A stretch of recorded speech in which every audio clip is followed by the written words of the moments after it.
Hello, everybody. This is Politics with Avi, and I'm Avi. Today's lesson is about power as a phenomenon of public life, the social scale of power. This is episode 30, I believe, and it will be a lot of fun. Now, let's focus. Power is the ability of an individual A to obtain from an individual B such behavior or such subsistence from actions that otherwise would not have been accepted and which corresponds to the will of A. Power can be exercised on the basis of coercion, for example, under pain of punishment, or consent voluntary with what the government does. There are various methods of achieving manageable consent. 1. Language and education, the similarity of different people. 2. Manipulation, it is easier to be with everyone than to stand out. Conformism. 3. Subservience, infallibility, supreme wisdom is assigned to the holder of power. 4. Demagoguery, selfish orientation on fidelity and patience, perversion of reality for the sake of demagogic goal. 5. Patrimoniality, reliance on any tradition that rises to the level of the sacred. 6. Legal competence, bureaucratic rationality, those in power pretending to know something that is unknown to others. 7. Charisma, a special gift, possession of something that others do not possess. They look at a person as a saint. 8. Crime, corporatism of sin, communication through injustice, strengthens respect for the ruler. Loyalty. 9. Ceremonies and rituals. 10. Love for the country, for the tyrant. Power is understood as a mediator, identical to money, circulating within what we call a political system, but going far beyond the latter and penetrating into 3 functional subsystems of society: the economic integration subsystem and the subsystem of maintaining cultural pattern. My apologies. An institutionalized system of power is a system of relations within which certain types of promises and obligations imposed or imposed or made voluntarily are considered to be fulfilled. For example, in normatively established conditions, authorized figures may demand their implementation. Power is the realization of a generalized ability to get the members of the collective to fulfill their obligations, legitimized by the significance of the latter for the goals of the collective. To define power, Parsons uses the concept of generalization and legitimation, because it follows from the definition that achieving satisfaction through a simple threat from a superior force does not constitute an act of power. The ability to provide satisfaction of desires should be generalized.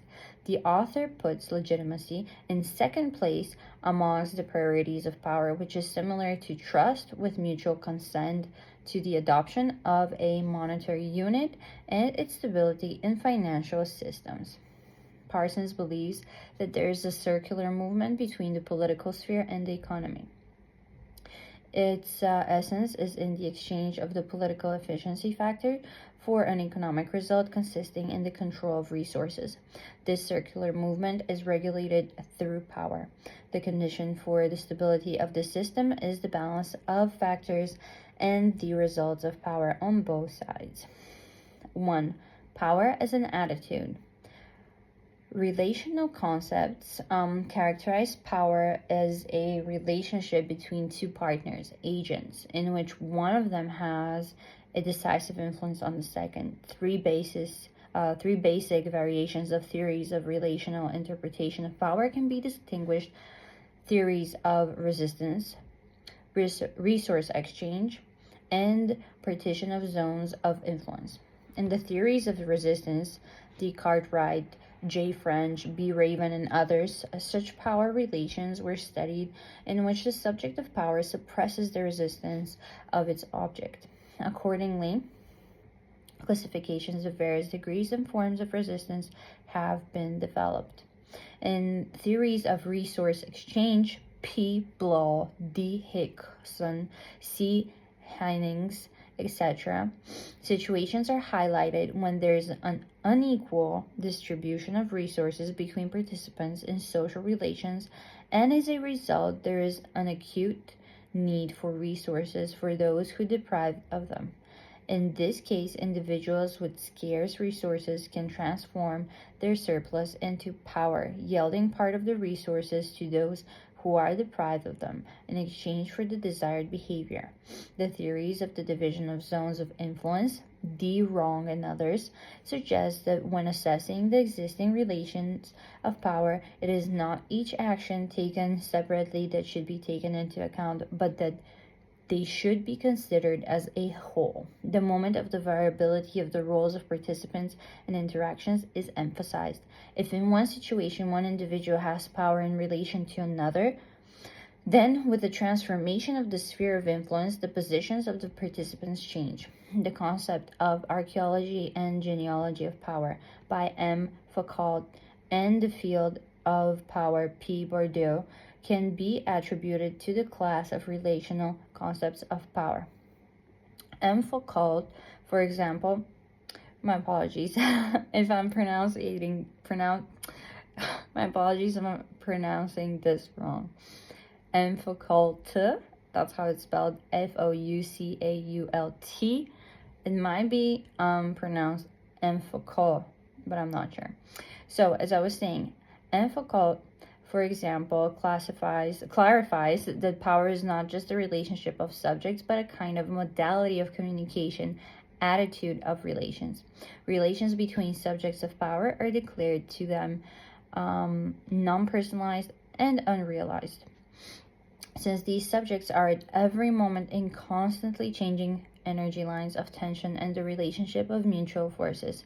P. Bourdieu, once again, my apologies, introduces the concept of symbolic power, justifying it as a set of capitals, economic, cultural, etc., that are distributed amongst the subjects of power in accordance with their position in the political field, social space formed and constructed, the hierarchy of power relations. According to P. Bourdieu, the position of a given agent in the social space can be determined by its position in various fields, for example, in the distribution of power activated in each individual field. This is mainly economic capital in its various forms, cultural capital, as well as symbolic capital, usually called prestige, reputation, name, etc. Some researchers also attribute behavioral concepts of power to relational concepts. Behavioralists proceed from the interpretation of power as a relation between people under which some rule, while others obey and execute the decision of the former. But at the same time, a feature of the behaviorist approach is the emphasis on the motives of people's behavior in the struggle for power. The desire for power is declared the dominant feature of the human psyche and consciousness, therefore, the determining form of a person's political activity. Power is declared the starting point and the ultimate goal of political action. The above judgments about power allow us to draw the following conclusion. Power is one of the most important types of social interaction, a specific relationship between at least two subjects, one of which obeys the orders of the other. As a result of this submission, the ruling subject exercises his power and interests. 2. The concept and main components of the political and ideological doctrine. Political ideology has the following structural elements. 1. Connection with the general ideological system of the era. 2. Software installations formulated on the basis of certain provisions of this system. 3. The implementation strategy of software installations. 4. Propaganda. 5. Specific steps to implement the program.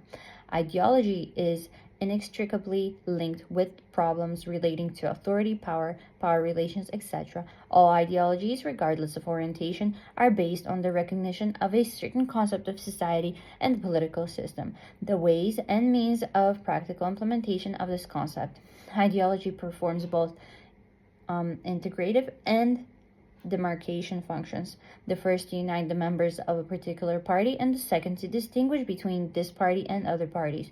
Ideology is focused on immediate political realities and actions, on the political process, its goal, is to attract as much support as possible. Therefore, it is pronounced tendentious. Ideology is intended to give importance to the institutional relations between people as a subject of politics to explain, justify, or reject political realities in specific socio-historical conditions. From this point of view, politics is an arena of collision of various ideological systems, ideological and political trends and directions. However, the statement of this provision alone does not explain much. The fact is that with all his fidelity, the famous formula, politics is the art of the possible, is also valid in modern conditions. On the one hand, the art of the possible sets certain limits on the ideologization of politics. On the other hand, ideology defines the possible limits beyond which a political party or government can go beyond the fundamental principles of its political program when pursuing its political course.